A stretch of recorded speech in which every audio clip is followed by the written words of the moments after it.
This is a keyboard and this is a mouse, and these are also some of the biggest time wasters that you can have in your studio.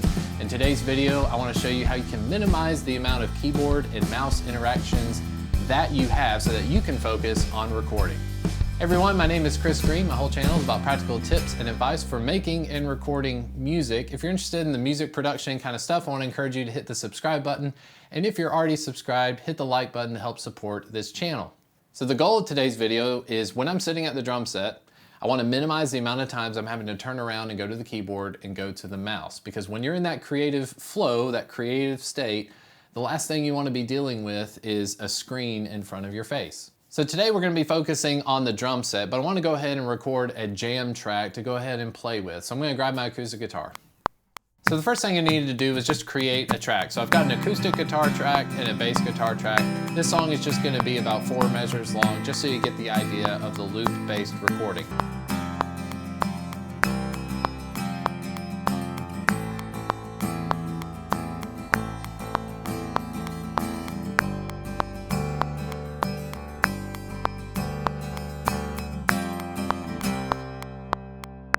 Now, over on the screen in Presonus Studio One, we find the loop region right above our timeline. So you can see the measures here at the top of the screen. Here we have 5, 6, and 7.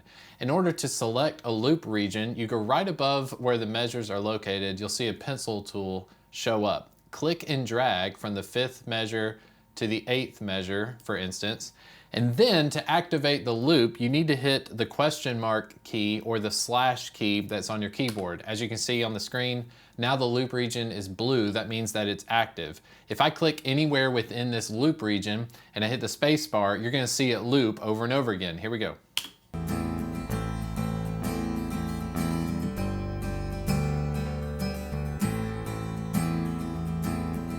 So as you can see, every time I reach the end of the loop region, it's going to go right back to the beginning of the loop region.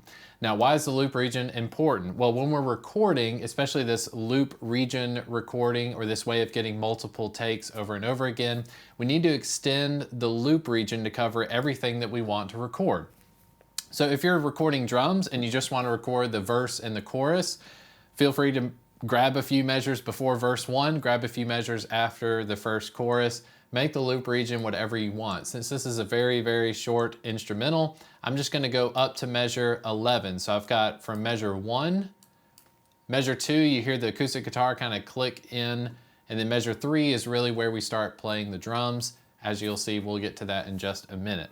So I've got my loop region set up now from measures 1 through 11.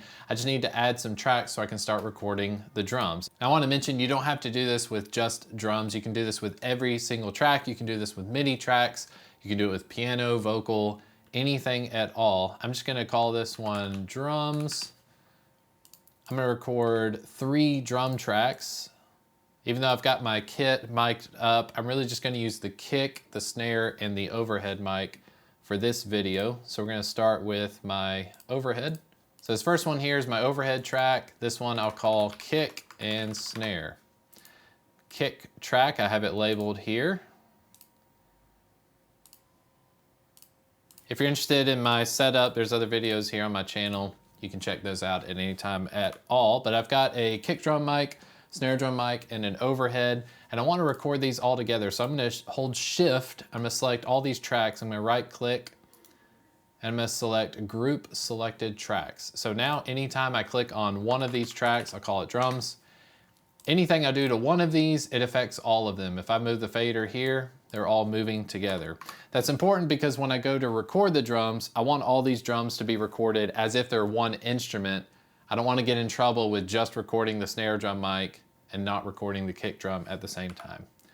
So now I've got my loop enabled. That's very important. Now as soon as I hit record, it's going to start playing through the song. I don't need to freak out and rush over to the drums. I can probably start recording or start playing the drums on the second pass through. I'm going to make sure my metronome is on. I'm going to hit the C key. I've got drumsticks here on the snare drum. So now I'm just going to hit record. I'm going to move over to the drums. I'll shift the camera over so you can see what I'm doing. And on the second time through the song, I'm gonna play something. I don't even know what I'm gonna play yet, but that's the whole point of this video. You can work out your parts. I'll try to play different things each time through, and then I'll show you how to select the right take. All right, so now I'm at the drums. This will be the last time I touch the keyboard and mouse until I feel like I've gotten the perfect take. So let's hit record.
All right, now I'm gonna hit the space bar. Now, if you're looking at the screen, you might be wondering to yourself, what happened to all of those takes that we just had? At the bottom left of each of these regions, you can see right down here, there's a little stack, almost like little hamburgers. If you right click any of these audio files, notice that you have a selection that says select take. So the last take you recorded will automatically be the one that's loaded. Let's take a listen to take number 4. Starting right here.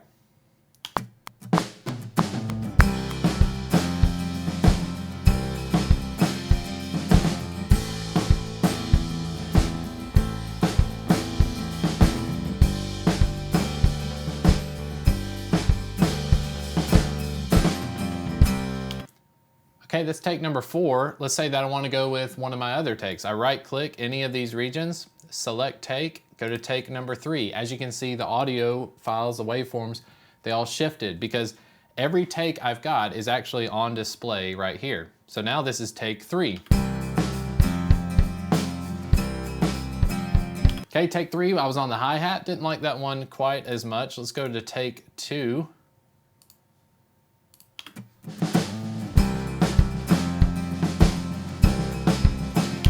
Okay, this one I was on the kick drum 4 on the floor and I was kind of doing this snare roll the entire time. Here's another thing you can do. If you right click, you can go to unpack takes and you can unpack these to their own individual tracks or to new layers or existing layers. I'm gonna say new layers. Now what we have, something pretty fun. Underneath the overhead, I have overhead take 1, overhead take 2, overhead take 3, overhead take 4.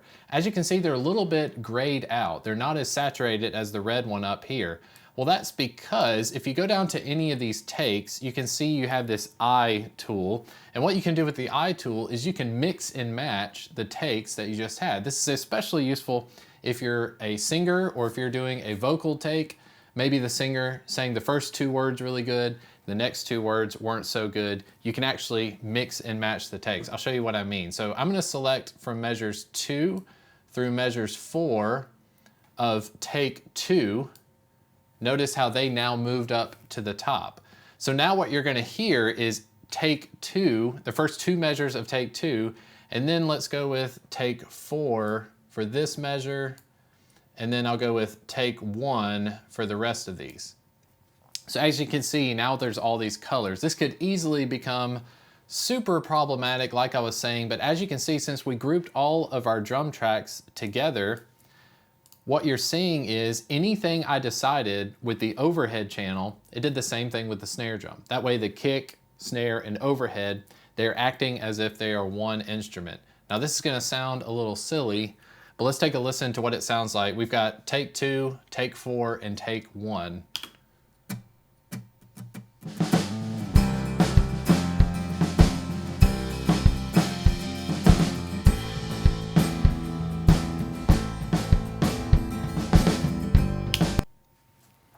Okay, so there you have it. This is called loop-based recording, or I'm just calling it loop-based recording. Imagine the possibilities that you have. So with this technique, when you're ready to play your instrument or you're ready to record your vocalist, you can literally just let that loop region go over and over. It is really just going to be dependent on how much memory, how much space your computer or your drive has available. If you've only got 5 gigabytes to work with, this may not be a really good method for you because it's going to use up a lot of the storage that you have on your computer. If you're using an SSD and if you've got 10 gigabytes, anything more than 10 gigabytes available, if you're recording at 48 kilohertz, you should be plenty fine. You don't have to worry about running out of memory. At the bottom of your screen, you can actually see how much recording, it says record max. On my computer, I can record for 10 days straight before I run out of memory. So I can't play drums for 10 days, but if I'm recording drums, imagine if I had done this for 30 minutes, you would not just have 4 takes, you could have 50 takes. There are positives and negatives with all of this, but one of the things you noticed was when I finished the first take, I didn't have to turn around, I didn't have to go back to the keyboard and the mouse. I could stay on the drum set and just wait for the loop to start over. So you can imagine the amount of time it's gonna save you in the studio. I hope this video has been beneficial to you. If it has, please hit the like and subscribe buttons. And hey, feel free to ask questions in the comments section. I'd be happy to make a video if that helps you out, especially with Studio One or anything recording in general. My name is Chris Green. Thanks so much for watching this video, and I'll see you next time.